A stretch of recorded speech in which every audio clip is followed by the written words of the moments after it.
Fala, oi galera! Nós vamos gravar um vídeo aqui para mostrar para vocês como é que é a vida aqui nos Estados Unidos. Se a gente deixar, né? Dá um oi para as pessoas. Oi! Manda beijo. Se tem uma coisa que acontece por aqui quase todo santo dia, é alguém me mandar uma pergunta sobre como que é viver nos Estados Unidos. Se a saúde é impossível, se dá para viver sem inglês fluente, se a escola pública realmente é boa, como são as relações de trabalho, se eu conheço os meus vizinhos e assim por diante. Então decidi fazer esse vídeo aqui para responder as perguntas mais frequentes, exatamente para poder trazer a informação do dia a dia mesmo, não com o que está na internet ou com os achismos das pessoas, mas a vida real de quem vive aqui há quase uma década, o que é bom, o que é difícil e o que ninguém te explica direito. Se você quer construir uma vida aqui na América, só quer construir com o pé no chão, com segurança, fazendo isso de forma planejada, já se inscreve aqui no canal e deixa um like nesse vídeo, porque isso me ajuda a poder trazer mais vida real aqui para vocês. Se vale, será que vale todo esse esforço, né? Vale a pena recomeçar, vale a pena buscar uma vida nos Estados Unidos? E aí eu tenho uma resposta talvez um pouco controversa, mas eu falei que eu ia ser sincera, então vamos continuar assim. Depende. Se for para fazer na emoção, se for para fazer sem planejamento, se for para chegar aqui e descobrir o que precisa ser feito, eu não acho que vale a pena. Principalmente se você já tem uma estrutura, se você já tem uma família, se você não está aberto a qualquer nível de risco, se você não pode simplesmente não pensar no dia de amanhã, não é uma decisão que você pode tomar só na emoção. Agora, quando você entende o que precisa ser feito, quando você faz de forma estruturada, de forma planejada, quando você faz com o domínio das informações, vale cada gota de suor, cada esforço que você coloca, cada dólar investido, absolutamente tudo. Ao longo desses 10 anos, eu fui percebendo um mundo que eu achei que eu nunca ia ter acesso, uma possibilidade de qualidade de vida, de segurança, de empregabilidade, de poder de compra, de acesso, de amplitude de visão. Eu acho que tem um movimento de quem mora fora, né, de qualquer lugar, assim, quem mora no exterior, que é o mundo tomar uma amplitude que você pensa assim, como que eu consegui durante tanto tempo, que é o mundo tomar uma amplitude. Isso muda quem você é, isso muda a sua percepção de mundo, isso muda a sua percepção de vida, isso faz você valorizar coisas que você antes deixava passar batido. Esse aqui é um mito dos mitos que norteou minha vida durante muito tempo, me fez perder um tempo danado, que é o seguinte: eu preciso de empresa para me contratar? E não. Existem caminhos que te dão acesso ao Green Card, nos quais você não precisa de oferta prévia de emprego. É a própria categoria do EB2NW, e a gente também pode falar sobre o EB1A.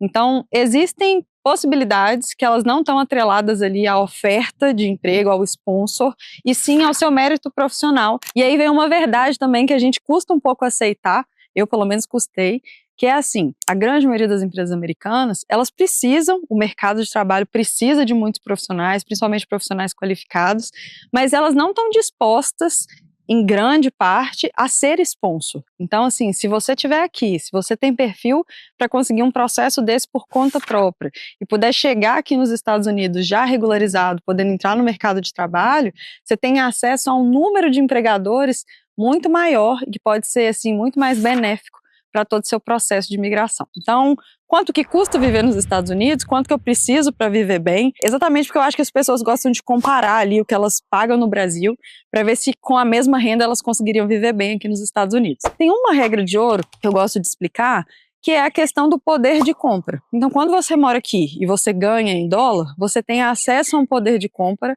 completamente diferente do que a gente está acostumado no Brasil. E aí são categorias diferentes. Porque, por exemplo, bens como carro, roupa, eletrônicos, né, e assim por diante, e comida, são categorias que elas são acessíveis. Agora, aluguel e serviços, aí o negócio pesa um pouco. Então eu acho que a grande parte do orçamento, independente dessas outras variáveis que eu comentei, elas são afetadas ali em grande peso pelo aluguel e pelos serviços. Então vamos continuar, isso aqui também é clássico, que a gente vai falar sobre saúde. Se a saúde leva à falência, se tem como ter acesso à saúde, se eu vou morrer sem poder ir ao médico, coisas assim, as perguntas elas são até num tom mais dramático. É realidade, saúde nos Estados Unidos é um serviço caro. Inclusive, bate ali com a informação que eu dei anteriormente, serviços são caros aqui. Só que tem uma coisa que é como que o sistema de saúde funciona. Então, pelo fato de você entender o sistema, você acaba buscando alternativas que são convenientes e que cabem no seu bolso. Então, existe o plano de saúde, você pode contratar particular ali para sua família. Existem os planos de saúde que eles são de coparticipação com o trabalho. E aí você precisa entender, diante das suas necessidades médicas, qual que é o melhor cenário. Então, não contem com o fato de ter um sistema tal como o SUS, isso não vai acontecer. E aí você precisa entender sobre o sistema para que você utilize ele da melhor forma possível. Eu acho que nesse ponto aqui, a parte crucial é entender que você vai precisar de um seguro de saúde para que você não tenha um gasto tão elevado e tenha ali, né, alguém para dividir as contas com você. Esse plano de saúde ele pode ser contratado de forma particular. Existem planos de saúde que estão relacionados ao trabalho, você tem ali uma coparticipação. Então precisa entender o modelo, tá? Existem agentes especializados no plano de saúde que podem te ajudar nessa organização. Então, mais uma vez, é um custo. Ele é alto, principalmente se comparado à realidade do Brasil, mas é um custo que depende muito da sua organização e de usar o sistema da forma correta. Agora a gente vai entrar num ponto aqui que é sempre polêmico, mas que eu gosto de ser muito sincera a respeito disso. Então, na pergunta que fala, né, dá para trabalhar com inglês básico, dá para viver nos Estados Unidos se eu não tenho inglês fluente ainda? E dá, não vou mentir, tem gente que vive aqui que sequer fala hi ou bye, né? Mas eu não acho que você desfruta do melhor que o país tem para te oferecer a partir do momento que você tem uma dificuldade de interação. Então, a gente está falando isso em relação a aproveitar coisas do dia a dia, de ter liberdade de tomar decisões, de resolver sua vida, de entender o mundo à sua volta que está nessa linguagem e também de galgar melhores oportunidades. Então, você está nos Estados Unidos, a vida acontece em inglês, as regras acontecem em inglês, as oportunidades acontecem em inglês. Então, sim, dá para que você comece com essa ferramenta pouco desenvolvida. Mas quanto mais você domina o idioma, mais você amplia as oportunidades na sua vida aqui. E aí eu estou falando isso em questão de salário, eu estou falando isso em questão de networking, eu estou falando isso em relação a sair da bolha, eu estou falando isso em ter facilidade de, às vezes, conviver com pessoas e de coisas pequenas do seu dia a dia, que é de ter liberdade num cinema, de se sentir confortável para ir num restaurante, de não depender de outras pessoas ou de ferramentas o tempo todo para que você saiba interagir com o ambiente ao seu lado. Então, só tenha coragem de saber que quanto maior o seu esforço em relação a essa ferramenta, melhores as oportunidades, os frutos e os benefícios que você vai colher aqui no país. A gente entra num tema que está sempre em pauta aqui também, que é a questão da escola pública nos Estados Unidos é boa mesmo? E sim, a escola pública ela é boa. O fato de ser pública não significa que ela é gratuita. Eu gosto de explicar isso para que a gente entenda a lógica por trás das necessidades e das regras. E aí você precisa entender o seguinte, a escola pública ela é financiada pelo imposto das propriedades. Então, quando você paga um imposto aqui chamado Property Tax, que é o IPTU aí do Brasil, dentro desse imposto tem lá uma parte que é destinada às escolas daquele distrito, às escolas daquela região. Por isso, quando você quer usar o sistema público, você precisa ter ali um comprovante de residência que mostre que você está dentro daquele raio, né, que é atendido por aquelas escolas. Então não é simplesmente eu escolho a escola e vejo onde que é conveniente de estudar. Não, para seguir no sistema público, você tem que buscar as escolas da sua região. Inclusive esse é um fator de escolha de muitas regiões. E aí tem aquela questão, quanto maior o aluguel, quanto maior os impostos, maior o repasse. E aí o ponto crucial aqui é entender, a região que você mora limita quais são as escolas que seu filho pode frequentar e isso vai depender ali dos impostos que são pagos. E sim, isso reflete na qualidade, a qualidade é boa, mas dentro de uma mesma escola existem várias escolas e você vai ter que se envolver como pai para garantir o melhor currículo para o seu filho. E aí, ligada a essa pergunta, tem sempre essa aqui, que é como é a adaptação das crianças. Eu até faço um recorte, porque na minha vida as crianças apareceram depois que eu já moro aqui. Mas eu acabo tendo muito contato com as famílias que muitas vezes foram motivadas a vir para os Estados Unidos exatamente pensando na perspectiva futura dos filhos. E aí, gente, eu acho que tem uma parte que é muito boa, que é assim, Pensando em condições normais, então, sem entrar ali em detalhamento de qualquer problema de saúde, qualquer necessidade de acompanhamento especial, a adaptação das crianças, ela tende a ser mais fácil, né? Eu acho que essa adaptação, talvez de tudo ali, pelos relatos que eu acompanho das famílias e tudo mais, é uma adaptação que ela acontece de forma mais natural. A criança ela acaba sendo exposta a muitos ambientes, ao próprio idioma, ela tende a funcionar meio que como uma esponja, e isso facilita o processo. Tem um ponto que eu acho que é crucial de entender, que é a realidade da família. Então, muito mais do que a questão da adaptação daquela criança, é a adaptação das pessoas que trazem o ambiente que aquela criança vive. E aí, quando a gente fala de todas as outras perguntas, a gente está criando um contexto de como essas crianças estão sendo adaptadas, né? Dentro de uma família que tem acesso à renda, que tem acesso à saúde, que tem acesso a bons empregos, uma família que consegue estabelecer ali contato com as pessoas, uma família que consegue desfrutar do que o país tem para oferecer, porque é isso tudo combinado que leva à adaptação ou não. Não é simplesmente se a criança vai para a escola, se a criança fala inglês, ou se a criança tem ali uma rotina com um pouco mais de brinquedo, tecnologia, ou se ela vai para a Disney. Não é exatamente sobre isso. Eu acho que essa conversa ela é um pouco mais profunda.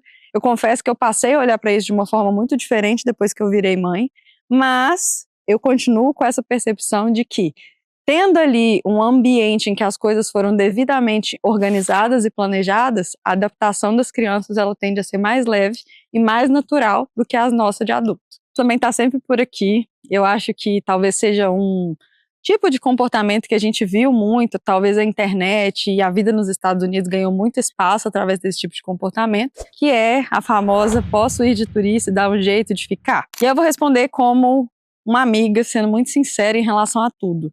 Não faça. Eu sei que é um modelo que muitas vezes parece muito tentador, parece que só tem benefícios, parece que você está conseguindo ser mais esperto do que o sistema e que você vai conseguir ali fazer as coisas acontecerem, independente de qualquer fator. E não é muito assim, principalmente hoje em dia, a imigração está muito de olho em relação ao seu comportamento, em relação às suas intenções. Hoje em dia tudo é muito traqueável, tudo é muito perceptível, tudo é muito online, as coisas são muito conectadas, as suas ações são facilmente entendidas dentro dos Estados Unidos. Então eu acho que assim, mais do que nunca, existem formas melhores de realizar esse sonho, formas mais seguras, formas mais adequadas, formas que te dão mais direitos, menos dor de cabeça. E eu acho que é isso que a gente precisa buscar. Eu acho que num contexto em que existem outras opções, mais do que nunca existem outras opções, e a gente está aqui sempre trazendo, né, a realidade de quem pagou o preço de fazer correto, acaba sendo apostar num caminho que está dando cada vez mais errado e, na minha humilde opinião, não vale a pena. É muito difícil conseguir um green card? Na verdade, não. O que eu posso afirmar com muita certeza é que não se trata de sorte, é uma questão de adequação de perfil. E aí existe um mito que vigorou aí por muito tempo, como se o green card fosse uma coisa inalcançável, como se fosse um documento que ele é restrito ali para uma parte muito específica da população. E, na verdade, existem diversos caminhos, cada um compatível a um tipo de perfil. A gente precisa entender, dentro de todos esses caminhos que existem, quais aqueles que são compatíveis àquilo que você tem, em termos profissionais, em termos de família, em termos de possibilidade, talvez, de investimento. Então, o que eu falo é o seguinte, é muito mais acessível do que a gente tende a pensar.